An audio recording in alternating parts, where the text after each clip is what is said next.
الحمد لله رب العالمين والعاقبة للمتقين والصلاة والسلام على رسوله سيد المرسلين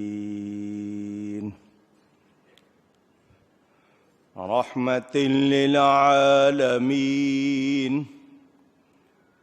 شفيع المذنبين سيد الأولين والآخرين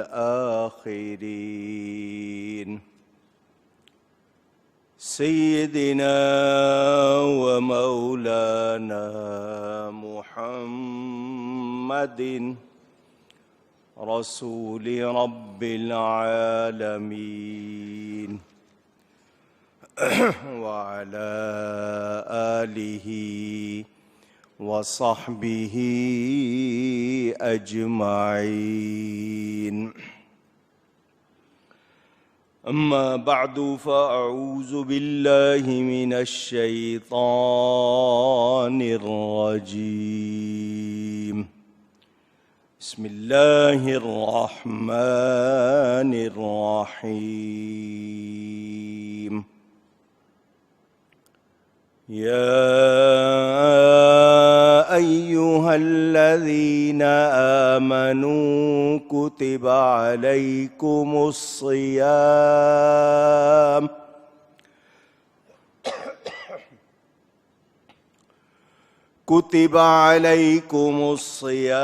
كما كتب على الذين من قبلكم لعلكم تتقون.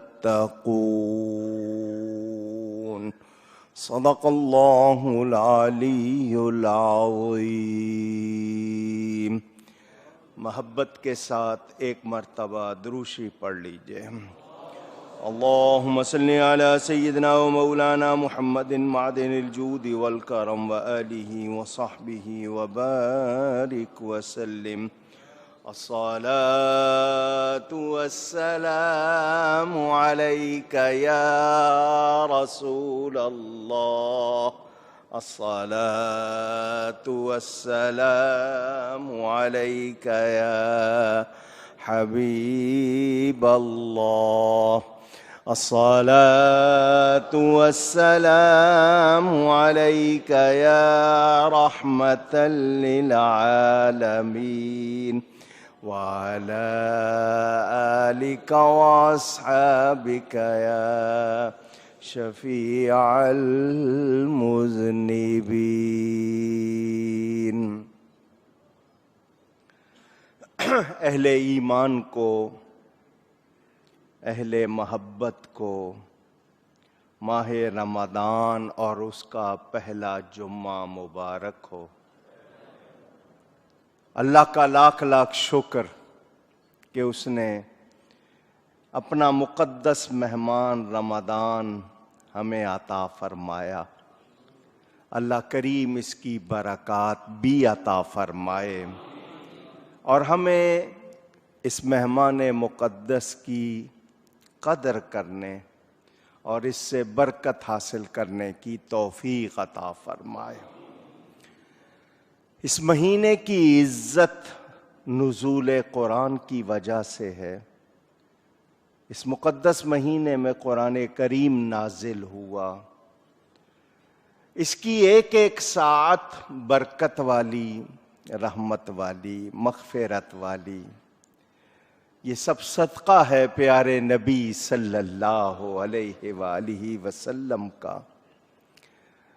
کچھ مسائل، کچھ فضائل اور کچھ تھوڑا سا ان لوگوں کے لیے جو عقل کی بنیاد پر باتیں کرتے ہیں ان کے لیے کچھ پیغام. مختصراً کچھ باتیں عرض کروں گا. وما توفیقی الا باللہ العلی العظیم. اللہ فرماتا ہے اے ایمان والو، داد کے طور پر تعریف کے طور پر میں سبحان اللہ نہیں کہلواتا، لیکن ایمان کی بات پر یہاں میرا دل چاہ رہا ہے میں آپ سب سے کہوں کہ ایک مرتبہ سبحان اللہ کہیں۔ اے ایمان والو، میں نے اس کی حقیقت آپ کو سمجھانا چاہیے، آپ اس کو سمجھتے نہیں، یہ بہت پیار سے رب نے آپ کو پکارا ہے۔ قرآن پڑھیں نا، یا قوم، یا قوم ہود، یا قوم فلاں، جو بھی نام آیا نبی کے نام کے ساتھ، یا اس قوم کا لفظ ہے، اپنے حبیب کے غلاموں کو اللہ فرماتا ہے یا ایھا الذین آمنوا، اے ایمان والو، اے وہ لوگو جو ایمان لا کر ہمارے ہو گئے ہو، یہ آپ کو عزت ملی ہے۔ یہ صرف امت مصطفیٰ صلی اللہ علیہ وسلم کی، جب اتنے پیار سے پکارے کوئی تو پھر اس کے بعد حکم مانا جائے گا یا نہیں؟ اللہ کا حکم تو ویسے بھی ماننا ہے، لیکن اتنے پیار سے پکارا، تھوڑا سا حکم آگے ہو سکتا ہے کسی کو لگے کہ جی اس میں تھوڑی سی محنت ہے، تو اس پیار کے بعد اس کو اس محنت کرتے ہوئے کوئی تکلیف نہیں۔ جب پیار ہوتا ہے تو آپ کو تکلیف ہوتی ہے؟ جس سے محبت ہو اس کا کام کرتے ہوئے آپ تھکتے؟ پوچھ رہا ہوں۔ تو اللہ تعالیٰ اتنے پیار سے پکارے تو پھر ہمیں کیا کرنا چاہیے؟ اے ایمان والو، تم پر روزے فرض کر دیے گئے۔ کوئی انعام ہے نا، اوروں پہ کیوں نہیں کیے؟ ہم پہ کیوں کیے؟ کوئی مہربانی ہے نا، ہم اس کو بوجھ سمجھیں تو پھر ہم نے اس کی قدر نہیں۔ سنو، تم شاید یہ سمجھ رہے ہو صرف تم پر فرض کیے، پہلے بھی لوگوں پر فرض کیے تھے، کما کتب علی الذین من قبلکم۔ اور یہ مقصد تمہیں بھوکا رکھنا نہیں ہے، مقصد تمہیں پیاسا رکھنا نہیں ہے، مقصد کیا ہے؟ لعلکم تتقون، تاکہ تمہیں پرہیزگاری ملے، تمہیں تقوی ملے، تم ستھرے ہو جاؤ۔ 11 مہینے تم نے بہت سی سستیاں کی ہیں، لاپرواہیاں کی ہیں، یہ مہینہ دے رہے ہیں صفائی کر لو تاکہ ہماری بارگاہ سے بخشش مل جائے۔ فائدہ ہے یا نہیں؟ تھوڑی سی باتیں دہرانی ہیں، ہر سال دہراتے ہیں۔ پہلے 3 روزے ہوا کرتے تھے ہر مہینے، ان کو ایام بیز، بے یہ دعاد، بید لفظ ہے لیکن اردو میں پڑھیں گے تو بیز ہوگا۔ ایام بیز کے روزے ہوتے تھے 13، 14 اور 15، یہ 3 روزے رکھے جاتے تھے آدم علیہ السلام کے وقت سے شروع سے۔ پھر محرم کی 10 تاریخ کا روزہ رکھا گیا جس کو عاشورہ کہتے ہیں۔ یہ شروع میں روزے تھے۔ پہلی آسمانی کتابیں اور صحیفے بھی اکثر اسی مہینے رمضان میں نازل ہوئے، لیکن ان کا تذکرہ، ان کی تمام تفصیل محفوظ نہیں ہے۔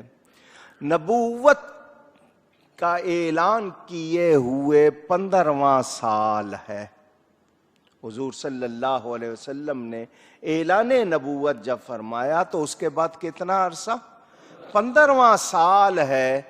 مکہ مکرمہ سے مدینہ آئے دوسرا سال ہے، 13 برس مکہ میں اور دوسرا برس ہے مدینہ منورہ میں، 2 ہجری ہے۔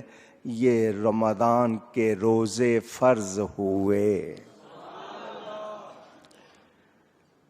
پہلے کلمہ، پھر نماز، پھر زکوٰۃ، پھر روزہ اور پھر حج، یہ 5 بنیادی ارکان۔ علماء صوفیاء کہتے ہیں یہ جو دنیا ہے، یہ جسموں کی دنیا، عالم دنیا کو کہتے ہیں، عالمین تمام جتنے جہان ہو گئے، اس سے پہلے جو عالم ارواح روحوں کی دنیا، وہاں جسم نہیں تھے، وہاں کیا تھی؟ اونچی کہیے گا، روح کھاتی پیتی نہیں ہے، اور روح کھاتی پیتی نہیں. تو عالم اجسام یعنی اس دنیا میں آنے سے پہلے روح کھانے پینے سے خالی تھی, پاک تھی, اس لیے گناہ بھی نہیں کرتی تھی, کوئی گناہ بھی نہیں تھا. جسم کے اجزاء ان کا بھی یہی حال تھا. اب دونوں مل گئے, جسم روح اور روح جسم کی وجہ سے اب غذاؤں کے محتاج ہو گئے, کھانا پینا بھی ہے. تو دونوں جب ملے تو جسم روح کی وجہ سے اور روح جسم کی وجہ سے غذاؤں کے حاجت مند ہوئے, تو پھر مبتلائے گناہ یعنی گناہوں میں پڑ گئے, گناہوں میں پڑ گئے. صرف اسی کی تفصیل کیسے پڑ گئے تو گھنٹہ اس پہ لگ جائے گا. انسان کی خواہشات, کوئی ہے انت اس کا, کوئی انتہا ہے؟ ہم کیا کیا سوچتے ہیں, کیا کیا کرتے ہیں, کس طرح حاصل کرتے ہیں, کس طرح کھاتے ہیں, اس میں لازمی بات ہے ہم سے کوتاہیاں ہوتی ہیں. تو ہم مبتلائے گناہ, پھر کھانے کے بعد ہمارا کیا حال ہوتا ہے, کون سی مستیاں چڑھتی ہیں ہمیں, کیا کچھ ہوتا ہے, مبتلائے گناہ ہو گئے. اب کیا کیا جائے؟ تو حکیم, ڈاکٹر, طبیب, معالج کے پاس جائیں تو وہ آپ کو پرہیز کرواتا ہے. کیا کرواتا ہے؟ فلاں چیز نہیں کھانی, یہ کام نہیں کرنا, یہ چیز نہیں پینی, اس وقت یہ نہیں کرنا. کیوں؟ تاکہ نظام ٹھیک ہو جائے. نظام تو ضرورت تھی اس بندے کو وہ پرانا وقت یاد دلانے کی جب جسم میں روح نہیں آئی تھی اور روح پاک تھی. اے بندے وہ وقت یاد کر, تجھے ان غذاؤں سے ہم تھوڑی دیر کے لیے روک کر وہ وقت یاد دلانا چاہتے ہیں, تاکہ تو پہچان کے تجھے کیسا ہونا چاہیے. وہ وقت یاد دلا رہے ہیں, اور صبح صادق سے غروب آفتاب تک چند گھنٹے تو نے اپنے آپ کو اپنی خواہشات پر قابو رکھتے ہوئے پسندیدہ غذاؤں سے رکنا ہے. اب بھوک بھی لگے گی, پیاس بھی لگے گی, تو وہ کیفیت, وہ جو روح کی کیفیت تھی نا, وہ تجھے یاد آئے گی. ہم چاہتے بھی یہی ہیں, جسم میں روح ہوتے ہوئے بھی تو ویسا ہو جائے, روحانیت آ جائے تجھ میں. بیٹھا کراچی میں ہو اور تیری روح مدینے میں ہو, ایسی کیفیت آ جائے. نفس اور روح جسم میں ہے. کہاں ہے جسم؟ ایک طاقتور ہو تو دوسرا کمزور. نفس کو طاقتور کریں, جسم کمزور, جسم کو طاقتور کریں, نفس کمزور. یہ الگ الگ حالتیں ہیں, لیکن میں نے جسم کا لفظ کہا, یہاں مراد روح ہے. اگر آپ نفس کو مضبوط کرتے ہیں تو روحانیت کمزور ہوتی ہے, روحانیت کو مضبوط کرتے ہیں تو نفس کمزور ہوتا ہے. اب کس کو کمزور کرنا چاہیے مجھے بتاؤ؟ سمجھدار ہو آپ لوگ. آپ نے کہا کہ نفس کو کمزور کرنا چاہیے, اسی لیے فرما دیا یہ روزہ رکھ لو. یہ نفس کو کمزور کرتا ہے. اور سنو, جب روزہ رکھو گے نا تو تمہیں پتا ہوگا, کسی اور کو پتا نہیں ہوگا. تمہارے منہ میں ہے نا روزہ, دوسرے آدمی کو کیا پتا کہ تمہارا روزہ ہے یا نہیں. اکیلے میں بھی جاؤ گے نا, جہاں کوئی بھی تمہیں نہیں دیکھ رہا, کوئی دوسرا, تم وہاں پہ بھی روزہ ہی رکھو گے. تم اپنے روزے کو خراب نہیں ہونے دو گے کہ کوئی اور نہیں دیکھ رہا, جس رب کے لیے رکھا ہے وہ دیکھ رہا ہے. تو جب تمہارے اندر یہ خوبی آ جائے گی کہ تمہیں رب کے ہونے کا یقین ہوگا اور تم مانو گے کہ رب دیکھ رہا ہے, اندر تمہارے تبدیلی آئے گی, تو میں ہر عمل کی جزا دیتا ہوں. کسی کی 10 گنا, کسی کی 700 گنا, کسی کی 1400 گنا, کسی عمل کی جزا جنت. سنو, یہ روزہ رکھو گے تو میں مل جاؤں گا. اللہ یار یہ روزہ میرے لیے ہے، جزا میں خود دوں گا یا میں خود ہوں اس کی جزا. تو یہ وہ عمل جس کے بدلے رب ملتا ہے. سنیں، جن لوگوں نے دوسروں سے پیسے لے کے مارے ہوئے ہیں، کھائے ہوئے ہیں، نہیں دیتے واپس، قرض لیا ہوا ہے یا ویسے ناحق روکا ہوا ہے، قیامت کے دن ان کو جب دینا پڑے گا تو ان کے پاس پیسے تو نہیں ہوں گے، تو پھر اپنی عبادتیں دینی پڑیں گی نا. اگر عبادتیں نہیں ہوں گی تو دوسروں کے گناہ اپنے اوپر لینے ہوں، تو عبادتیں دینی پڑیں گی، نماز دینی پڑے گی دوسری، مگر روزہ نہیں دے سکتے. روزہ اونچی، اللہ نے پہلے ہی فرما دیا روزہ ہمارا ہے، کسی کو نہیں ملے گا. یہ روزہ ہمارا ہے، سب عبادتوں کا صلہ جنت ہے، اس روزے کا صلہ جنت کا بنانے والا خالق ہے. اللہ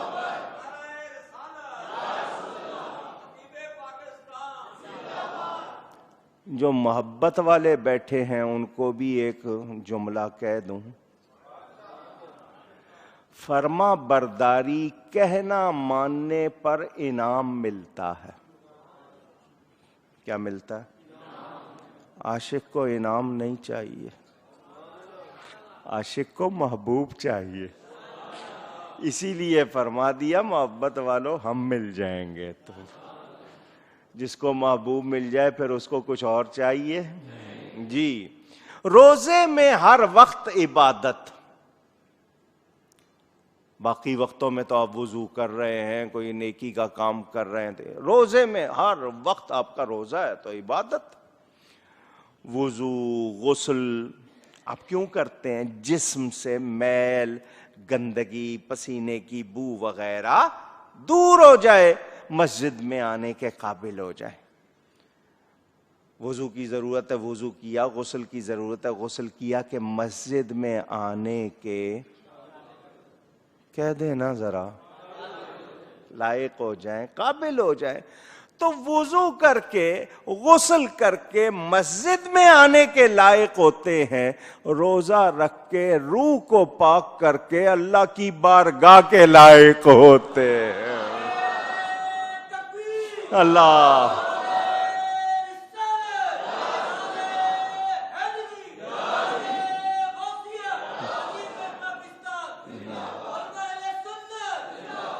محبوب کی بارگاہ کے لائق ہو گئے تو سمجھو بیڑا.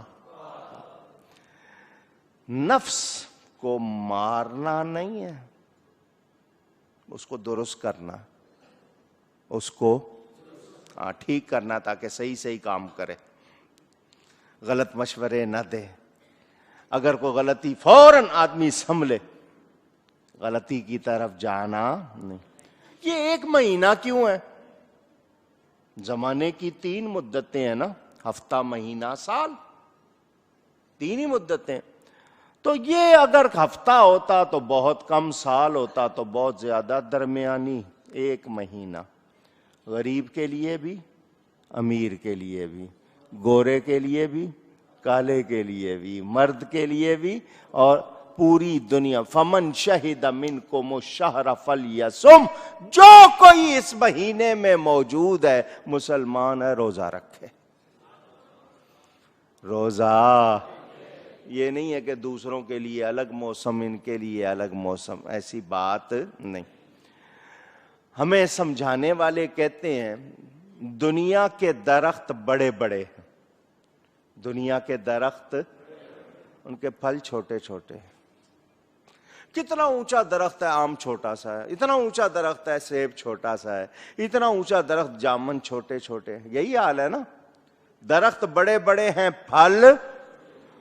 ہمارے دین میں کام چھوٹے چھوٹے ہیں، ثواب بڑے بڑے ہیں. اللہ اکبر.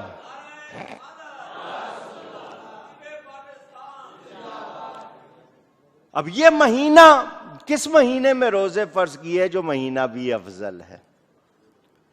مہینہ بھی افضل، عمل بھی اچھا، اس کا وقت بھی اچھا، تو اب یہ اتنی اچھائیاں مل گئیں پھر بھی کوئی سستی کرے تو کیا سمجھدار ہوگا؟ اونچی گئے میرے دوستوں اور بزرگوں، رجب آیا تھا، دھلائی ہوئی تھی زمین کی، کیا ہوئی تھی؟ اس کے بعد بیج بو دیا گیا، اب فصل کاٹنے کا وقت ہے۔ شعبان میں ہم نے پانی دے لیا، اب بیج بو لیا، اب فصل کاٹنی ہے۔ کیا مطلب؟ محنت کر کے اپنا صلہ لینا ہے، رب کو راضی کر لو، ساری کسر جو پیچھے ہو گئی ہے وہ معاف ہو جائے گی۔ صوم، عربی میں روزے کو صوم کہتے ہیں، روزہ لفظ ہے روزہ، لیکن آپ نے روزہ فارسی سے آیا ہے نا۔ صوم رک جانے اور چپ رہنے کے معنی ہے، رک جانا اور بری بات سے چپ رہنا ہے اور کھانے پینے سے رک جانا۔ کہیں اس کے معنی صبر بھی ہیں، ضبط نفس، نفس کو کنٹرول کرنا، ثابت قدمی، جمے رہنا ہے۔ الامساک عن الشیء والترک لہ، عربی میں کہتے ہیں۔ میں ہر سال تھوڑی سی عقل والوں کے لیے بحث کرتا ہوں تاکہ وہ آگے سے بولے نہیں اللہ نے روزہ کیوں فرض کر دیا ہے، کوئی راشن بچانا ہے؟ یہ لوگوں کو بھوکا رکھ کے اللہ کو کیا فائدہ ہوگا؟ تو تم فائدہ نقصان مخلوق کے لیے، اللہ کے لیے۔ اللہ تعالیٰ ان چیزوں سے دیکھیں نا جی، اتنے لوگ تکلیف ہوتی ہے، عمر بھی زیادہ ہوتی ہے، مریض ہوتے ہیں۔ میں نے کہا تم نے بنایا ہے یا اللہ نے بنایا ہے؟ جن کو روزہ رکھنے کا حکم دیا کس نے بنایا ہے؟ اس نے مریض کے لیے بھی بتا دیا ہے، اس نے سفر کے لیے بھی بتا دیا ہے، اس نے تکلیف والے کے لیے بھی بتا دیا ہے۔ اسلام پہلے صلاحیت دیتا ہے پھر حکم دیتا ہے۔ سمجھ آئی؟ انسان ناکام کیوں ہوتا ہے؟ انسان بدبخت کیسے ہو جاتا ہے؟ یہ دو باتیں ہر انسان کے لیے سوچنے کا ذریعہ ہونی چاہیے۔ اس کو سوچنا چاہیے کہ میں صحیح ہوں یا نہیں ہوں، صحیح طرف جا رہا ہوں یا نہیں۔ اگر کوئی ناکام ہوتا ہے یا اس میں خرابی آتی ہے تو اس کے لیے دوسرے بھی سوچنے لگ جاتے ہیں کیوں ایسا ہوتا ہے۔ تو اب خلاصہ سوچ سوچ کے نکالا، نتیجہ کیا کہ ضرورتیں اور حاجتیں، کیا میں نے دو لفظ کہے؟ اگر دیکھا جائے تو ایک ہی لفظ کافی ہے ویسے، ضرورتیں اور حاجتیں۔ یہ دل کی ہر خواہش، آپ کے جسم کی ہر جنبش کسی نہ کسی ضرورت اور غرض سے، حاجت سے خالی نہیں۔ ایسا ہی ہے نا؟ پوچھ رہا ہوں۔ اور ضرورتوں اور حاجتوں کی کوئی انتہا نہیں۔ آج یہ چاہیے، آج یہ چاہیے، وہ چاہیے، ٹیلی فون ہے جی، نیا ماڈل آیا ہے وہ بھی چاہیے، گاڑی آئی ہے وہ بھی چاہیے۔ انسان کی ضرورتوں خواہشوں کی کوئی انتہا نہیں ہے۔ ایسا ہی ہے نا؟ ہر وقت ایک چیز مل گئی اور بھی چاہیے۔ میرے دوستوں اور بزرگوں، اب ان ضرورتوں کا خلاصہ کیا جائے کہ انسان کی آخر اصل ضرورت کیا ہے، تو وہ تین باتیں ہیں جن میں سے دو بنیادی ہیں۔ پورا خلاصہ نکالو، ضرورتوں کو بھی دیکھ لیا، سب کو دیکھ لیا۔ یہ نفسی خواہشات، یہ حرص و ہوا، یہ ہوس، یہ لالچ، یہ سب بنیادی ضرورتیں دو ہیں، کھانا اور پینا۔ کھانا اونچی، پینا۔ آپ اس میں رہنا بھی لگا لیں، پھر جنسی تعلقات وہ بھی آگے لگا لیں، لیکن یہ بنیادی دو ضرورتیں ہیں، کھانا اور پینا۔ اب میں ایک بات پوچھتا ہوں، چنے کھانے سے بھی پیٹ بھر جاتا ہے یا نہیں؟ ذرا تھوڑا سا میرا ساتھ دو، بھر جاتا ہے نا؟ کیا ضروری ہے کہ پھر باربیکیو جا کے تکے پراٹھے کھائے جائیں؟ پوچھ رہا ہوں۔ اب یہ ہم نے خود یہ، اچھا جی تکا پراٹھا بھی کھانا ہے، اس کے ساتھ چٹنی بھی چاہیے، اس کے ساتھ سلاد بھی چاہیے۔ سلاد میں پھر یہ چیزیں، صرف سادی سلاد نہیں چاہیے، اس میں گاجر بھی چاہیے، اس میں مولی بھی چاہیے، اس میں کھیرا بھی چاہیے، اس میں پیاز بھی چاہیے، اس میں ٹماٹر بھی چاہیے، اب آگے آگے فروٹ بھی ڈالنے لگ گئے، رشین سلاد۔ آپ نے 10 چیزیں بڑھا لی۔ اس طرح کے برتن میں چاہیے، اتنی مقدار میں چاہیے، اس رنگ میں چاہیے، اس ڈیزائن میں چاہیے، یہ ضرورتیں ہیں اونچی؟ اور خرچہ کہاں ہوتا ہے؟ انہی پر ہوتا ہے نا جی۔ اسٹیل کے برتن چاہیے، کانچ کے چاہیے،